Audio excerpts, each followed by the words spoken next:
I'm German homelos, I drink coffee and I know things.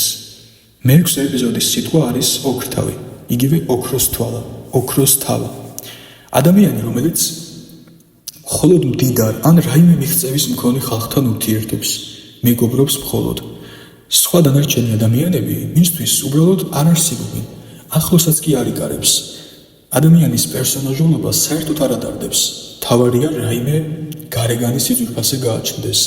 ასეთებს ადამიანები არ უყვართ და არ აინტერესებთ, მხოლოდ მატერია და სახელი. ძალიან საშიშნი არიან საზოგადოებისთვის. მაგალითისთვის უნიჭო, მაგრამ ცნობილ მხატვარს ეთაყვანებიან, გენიოსს, მაგრამ უცნობს, ღარიბს კი აიგნორებენ. ყველანაირად. სასწრაფოდ მოიშორეთ ოქრთავები. ქართველები ასეთებს უხეშად რომ ვთქვათ, პონტის ხამებსაც კი ეძახიან. ეს არის ყველაზე არასანდო ადამიანის კატეგორია.